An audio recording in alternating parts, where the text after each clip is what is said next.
Hi everyone, my name is Lizelle Arthur Armstrong. I'm happy to share with everyone this book called Nonviolent Communication by Marshall Rosenberg, PhD.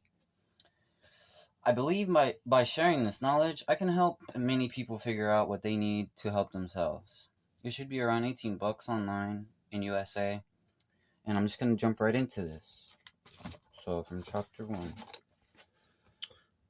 What I want in my life is compassion, a flow between myself and others based on a mutual giving from the heart, by Marshall Rosenberg. Alright, if I mess up, don't mind me because, I'm a little nervous, but I really am compassionate about sharing this with everyone. Believing that it is our nature to enjoy giving and receiving in a compassionate manner, I have been preoccupied most of my life with two questions. What happens to disconnect us from our compassionate nature, leading us to behave in violent and exploitatively? And conversely, what allows some people to stay connected to their compassionate nature under even the most trying circumstances? My preoccupation with these questions began in childhood around the summer of 1943. When our family moved to Detroit, Michigan, the second week after we arrived, a race war erupted over an incident at a public park. More than 40 people were killed in the next few days. Our neighborhood was situated in the center of the violence, and we spent 3 days locked in the house. When the race riot ended, school began. I discovered that a name could be as dangerous as any skin color. When the teacher called my name during attendance, two boys glared at me and hissed, "Are you a kike?" I had never heard the word before and didn't know some people used it in a derogatory way to refer to Jews. After school, the two were waiting for me. They threw me to the ground, kicked and beat me. Since that summer in 1943, I have been examining the two questions I mentioned. What empowers us, for example, to stay connected with our compassionate nature, even under the worst circumstances? I am thinking of people like Eddie Hillesum, who remained compassionate even while subjected to the grotesque conditions of a German concentration camp, as she wrote in her journal at the time. Am not easily frightened, not because I am brave,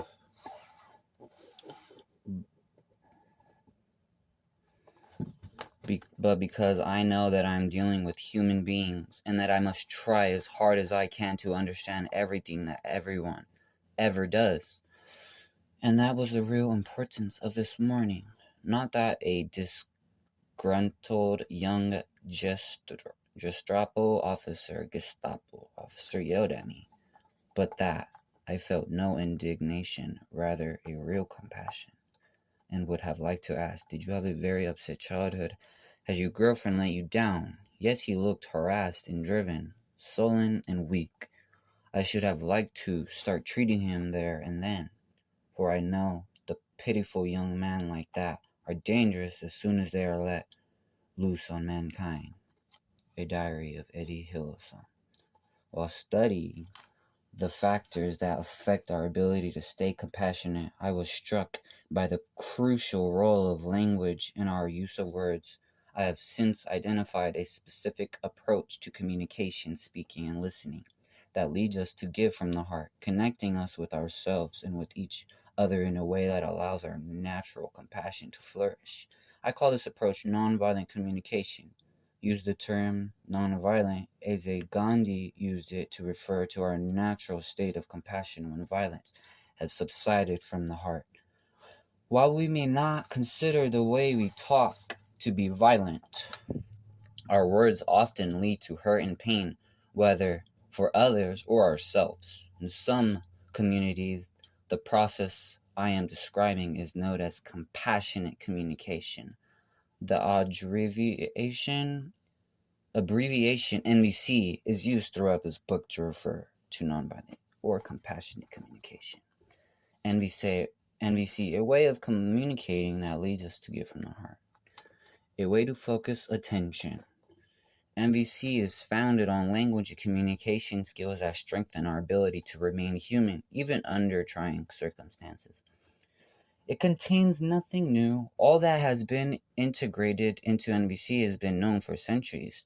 The intent is to remind us about what we already know about how we humans were meant to relate to one another and to assist us in living in a way that concretely manifest this knowledge. NVC guides us in reframing how we express ourselves and hear others. Instead of being habitual, automatic responses, our words become conscious responses based firmly on an awareness of what we are perceiving, feeling, and wanting. We are led to express ourselves with honesty and clarity while simultaneously paying others a respectful and empathic attention. In any exchange, we come to hear our own deeper needs and those of others. MVC trains us to observe carefully and to be able to specify behaviors and conditions that are affecting us. We learn to identify and clearly articulate what we are concretely wanting in a given situation. The form is simply yet powerfully transformative, as MVC replaces our old patterns of defending with draws or attacking in the face of judgment and criticism.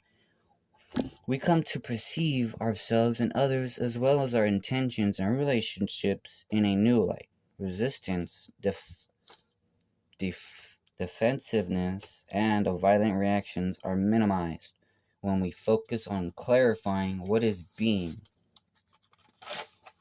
observed, felt, and needed, rather than on diagnosing and judging. We discover the depths of our own compassion through its emphasis on deep listening to ourselves as well as others. Empathy fosters respect, attentiveness, and empathy, and engenders a mutual desire to give from the heart. Although I refer to it as a process of communication or a language of compassion, NVC is more than a process or a language. On a deep level, it is an ongoing reminder to keep our attention focused on the place where we are more likely to get what we are seeking. There is a story of a man under a street lamp searching for something on all fours. A policeman passed by asking what he was doing. Looking for my car keys, replied the man, who appeared slightly drunk. Did you drop them here? Inquired the officer. No, answered the man. I dropped them in the alley. Seeing the policeman's baffled expression, the man hastened to explain, but the light is much better here. I find that my cultural conditions lead me to focus attention on places where I'm unlikely to get what I want. I developed NVC as a way to train my attention to shine the light of consciousness on places that have the potential to yield what I am seeking.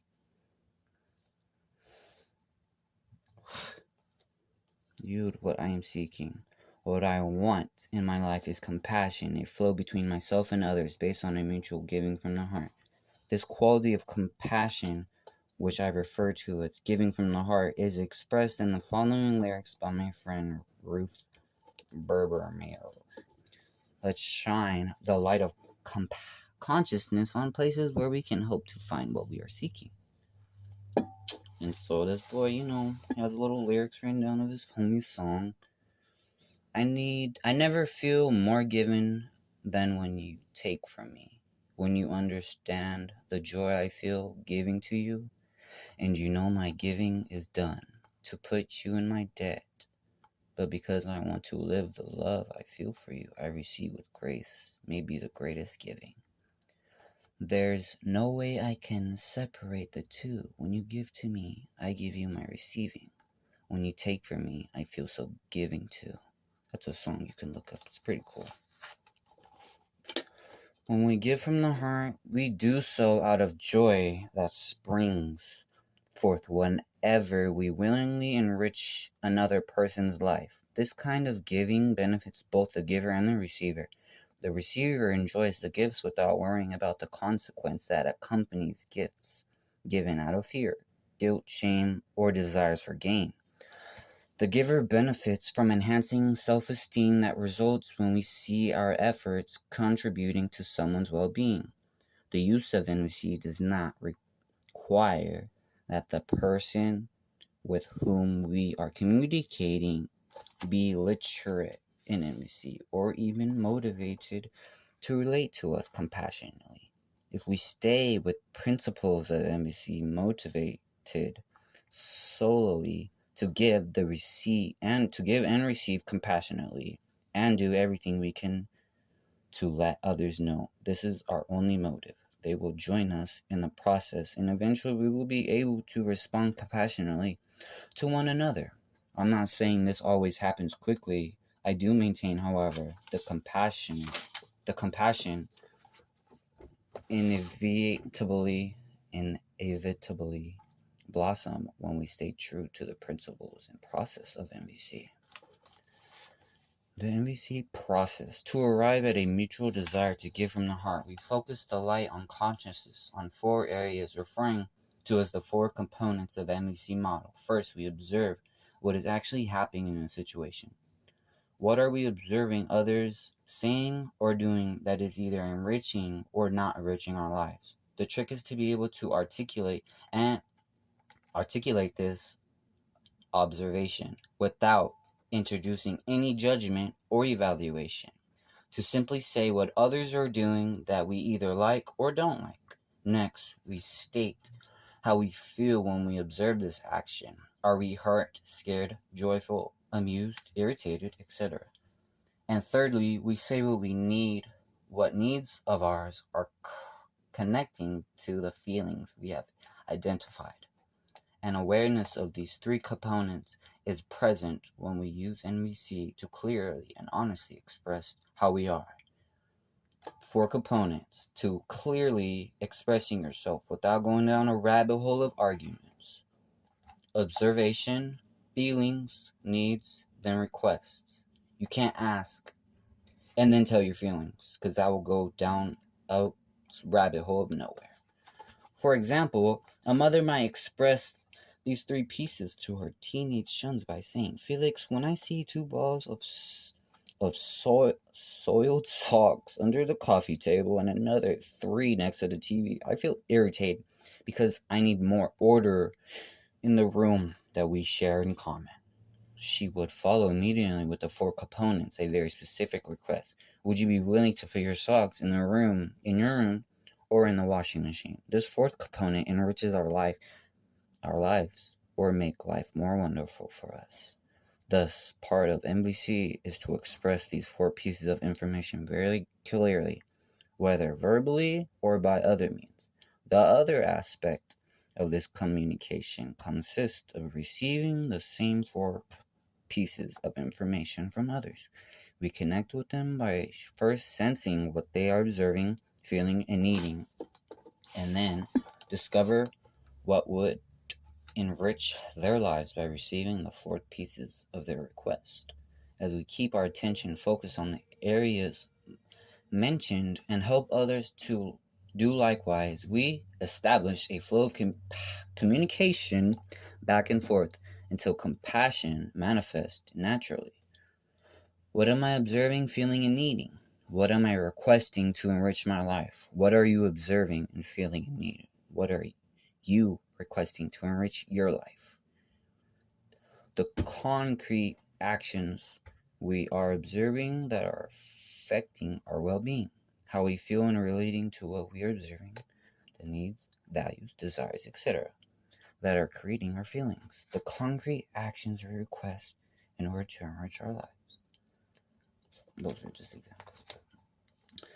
When we use this process, we may begin either by expressing ourselves or by empathically receiving these 4 pieces of information from others, although we will learn to listen for and verbally express each of these components and characters.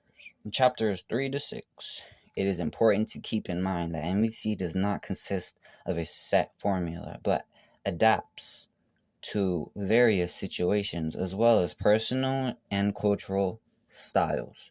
While I conventionally refer to MVC as a process or language, it is possible to experience all 4 pieces of the process without uttering a single word. Maybe. The sense of MVC is to be found in our consciousness of these 4 components, not in the actual words that are exchanged. Applying MVC in our lives and world. When we use MVC in our interactions with ourselves, with another person, or in a group, we become grounded in our natural state of being of compassion. It is therefore an approach that can be effectively applied at all levels of communication and in diverse situations: intimate relationships, families, schools, organizations, and institutions, therapy and counseling, diplomatic and business negotiations, disputes and conflicts of any nature. Some people use MVC to create greater depths and caring in their intimate relationships. When I learned how I can receive here as well as give through using MVC, I went beyond feeling attacked and doormatish to really listen to words of extracting their underlying feelings. I discovered a very hurting man to whom I had been married for 28 years. He has asked me for a divorce the weekend before the MVC workshop. To make a long story short, we are here today together and appreciate the contributions it has made to our happy ending. I learned to listen for feelings, to express my needs, to accept answers that I didn't always want to hear. He is not here to make me happy, nor am I here to create happiness for him. We have both learned to grow, to accept, and to love so that we can each be fulfilled. Others use it to build more effective relationships at work. A teacher writes, "Have been using MVC in my special education classroom for about 1 year. It can work even with children who have language delays, learning difficulties, and behavior problems. One student in our classroom spits, swears, screams, and stabs other students with pencils. When they get near his desk, I cue him with, 'Please say that another way.' Use your giraffe talk." Puppet are used in some workshops as a teaching aid to demonstrate MVC. He immediately stands up straight, looks at the person towards whom his anger is directed, and says calmly, "Would you please move away from my desk? I feel angry when you stand so close to me." The other students might respond with something like, "Sorry, I forgot it bothers you." I began to think about my frustration with this child, to try to discover what I needed from him.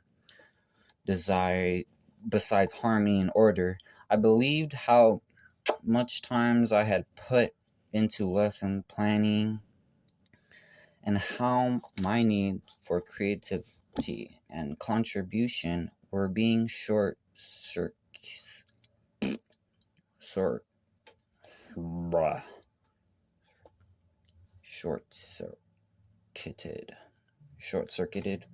In order to manage behavior. Also, I felt I was not meeting the education needs of other students. When he was acting out in class, I began to say, "I need you to share my attention.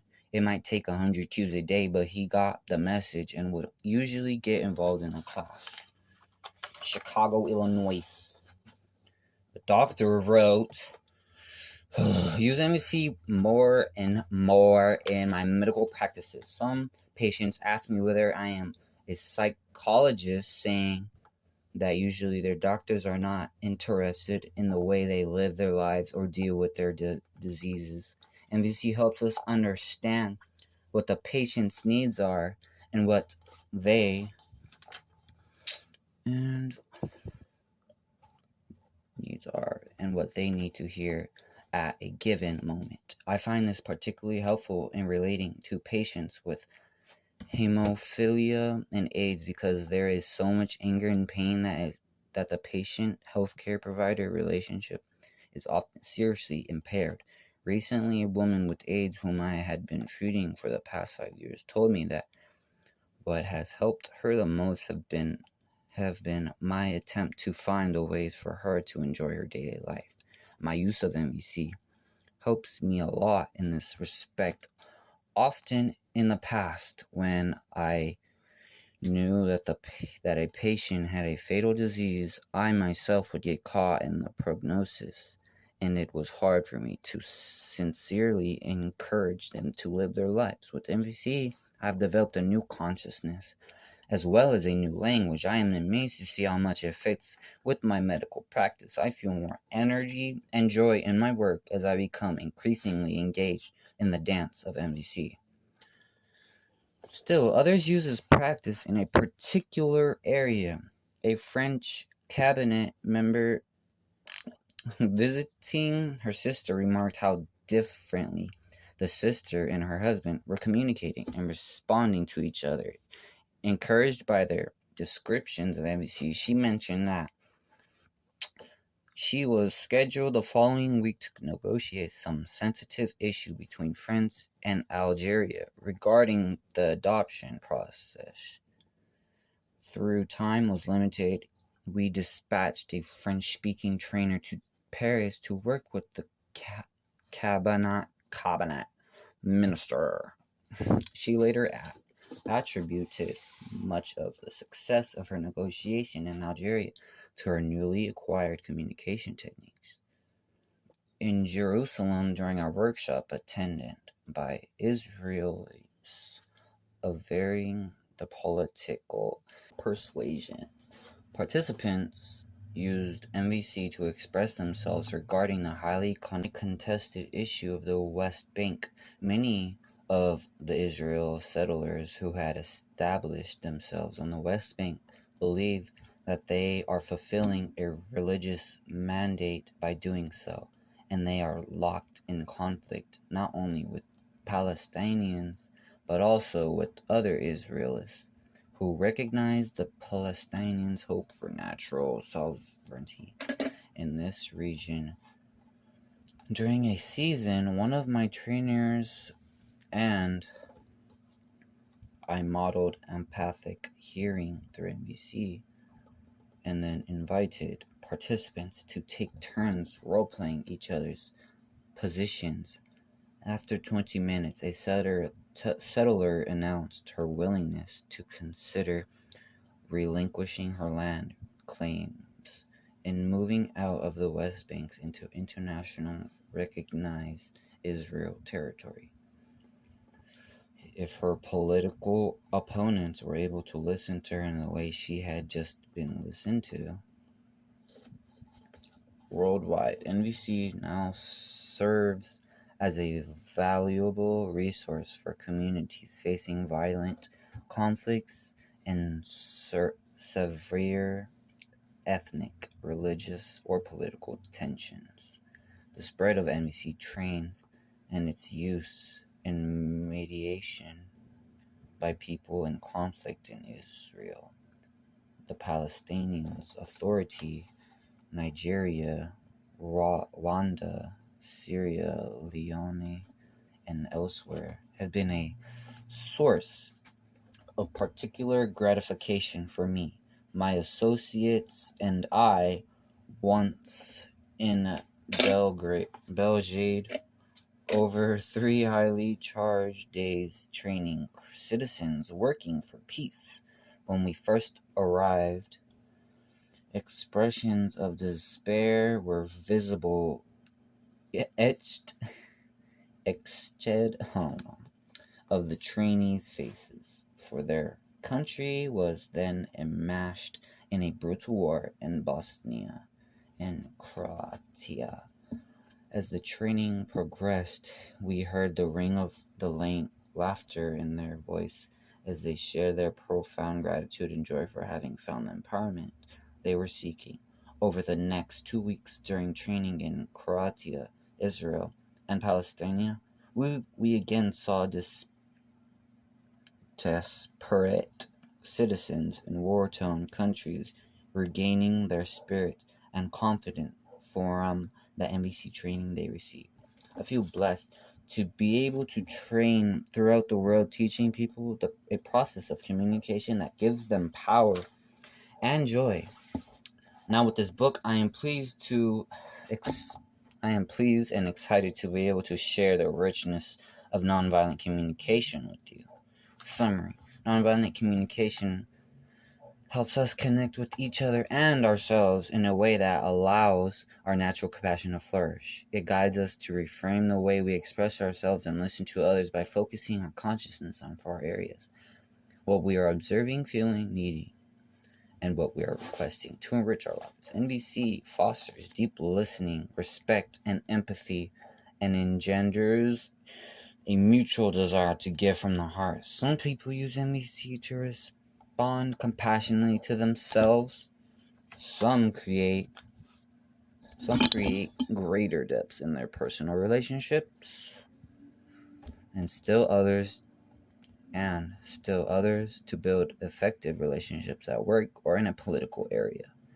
Worldwide, NVC is used to mediate disputes and conflicts at all levels. I'm not trying to read that NVC in action, but you understand. You'll get your own live experience if you want to listen more up on this book.